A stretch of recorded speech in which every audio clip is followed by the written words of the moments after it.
नमस्कार, सी न्यूज़ भारत में आप सभी का स्वागत है। मैं हूं आपके साथ ऋचा सिंह। खबर कर्नाटक से है, जहां अथनी तहसील के बाहरी इलाके में उर्दू स्कूल निर्माण के लिए पूर्व डिप्टी सीएम एवं विधायक लक्ष्मण सवदी ने भूमि पूजन किया। इस दौरान लोगों को संबोधित करते हुए विधायक लक्ष्मण सवदी ने कहा कि फिलहाल इस वक्त 2 रूमों के निर्माण के लिए भूमि पूजन किया गया है। आने वाले दिनों में और भी 3 से 4 रूम बढ़ाकर दिया जाएगा ताकि बच्चों को पढ़ाई करने में आसानी हो। साथ ही उन्होंने कहा कि अथनी तहसील एक शांति का संकेत है। इस तहसील से पूरे देश के लोगों को संदेश पहुंचना चाहिए कि अथनी तहसील में हिंदू मुस्लिम भुलाकर भाईचारे के साथ रहते रहे हैं। इस दौरान पूर्व विधायक शाहजहान डोंगरगांव, एसडीएमसी अध्यक्ष अतीक मोमिन, असलम नालबंद, सैयद अमीन, गद्याल रियाज, संदीप सहित अन्य लोग मौजूद रहे। ಸುಮಾರು 4 ಕೊಠಡಿಗಳ ಅವಶ್ಯಕತೆ ಅಂತಕ್ಕಂಥದ್ದೇನು ನಾವು ಗಮನಕ್ಕೆ ತಂದಿದ್ದೀರಿ.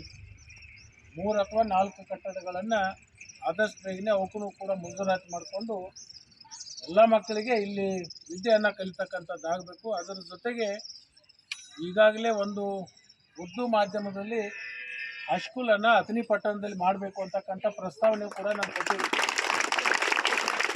ಎರಡು ಕಡೆ ಪ್ರಸ್ತಾವನೆ ಕೊಡ್ತೀವಿ. ಒಂದು ಅಥಣಿಯಲ್ಲಿ ಪ್ರಥಮ ಆದ್ಯತೆ ಕೊಡಬೇಕು, ಎರಡನೇದು ಪಾರ್ಕ್ನಹಳ್ಳಿಯಲ್ಲಿ ಒಂದು ಡಿಮಾಂಡ್ ಇದೆ. ಆ ಪಾರ್ಕ್ನಹಳ್ಳಿಯಲ್ಲಿ ಒಂದು ಮತ್ತು ಅಥಣಿ ಒಳಗೆ 2 ಉರ್ದು ಹೈಸ್ಕೂಲ್ಗಳನ್ನು ಮಾಡಬೇಕು ಅಂಥೇಳಿ ಈಗಾಗಲೇ ನಾನು ಸಂಬಂಧಪಟ್ಟಂಥ ಸಚಿವರಿಗೆ ಪ್ರಸ್ತಾವನೆ ಕೂಡ ನಾವು ಕಳಿಸಿದ್ದೀವಿ.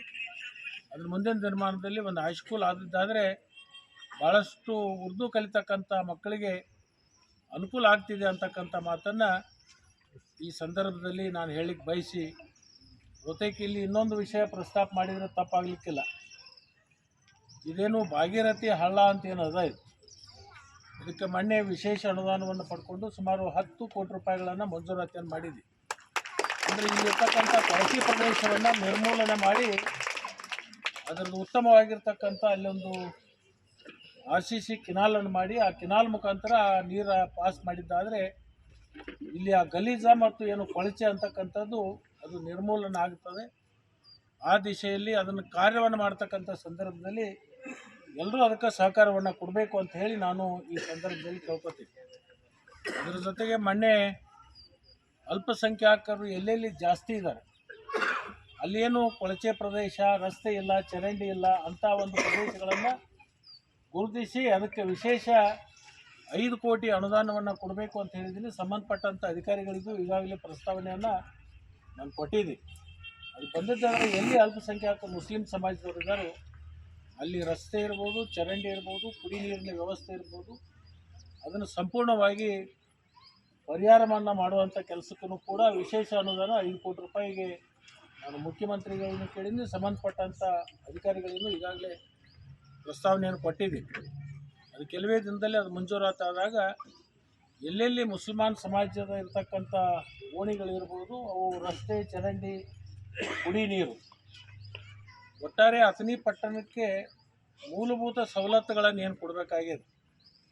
ಅಥಣಿ ಪಟ್ಟಣವನ್ನು ಒಂದು ಸುಂದರ ಪಟ್ಟಣವನ್ನು ಮಾಡಲಿಕ್ಕೆ ಮುಂದಿನ 5 ವರ್ಷದಲ್ಲಿ ವಿಶೇಷ ಅನುದಾನಗಳನ್ನು ತಂದು ಅದು ಅಥಣಿ ಪಟ್ಟಣ ಒಂದು ಉತ್ತಮವಾಗಿರ್ತಕ್ಕಂಥ ಪಟ್ಟಣ ಇದೆ ಅಂತಕ್ಕಂಥ ಹೆಸರುವಾಸಿ ಆಗುವ ನಿಟ್ಟಿನಲ್ಲಿ ನಾವೆಲ್ಲರೂ ಕೂಡಿ ಕೆಲಸ ಮಾಡಬೇಕಾಗಿದೆ.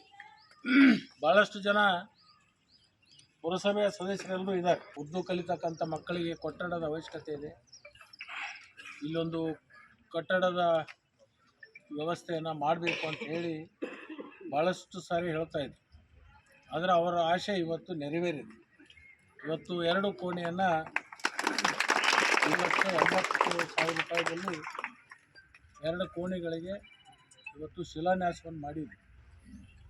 ಅದರ ಲಾಭವನ್ನು ಮುಂದಿನ ದಿನಮಾನದಲ್ಲಿ ಹೆಣ್ಣು ಮಕ್ಕಳಿಗೆ ವಿದ್ಯಾವಂತರಾಗಲಿಕ್ಕೆ, ಧಾರ್ಮಿಕದಲ್ಲಿ ತಮ್ಮನ್ನು ತಾವು ತೊಡಗಿಸ್ಕೊಳ್ಳಿಕ್ಕೆ ಭಾಳಷ್ಟು ಇದು ಉಪಯೋಗ ಆಗ್ತಕ್ಕಂಥದ್ದು.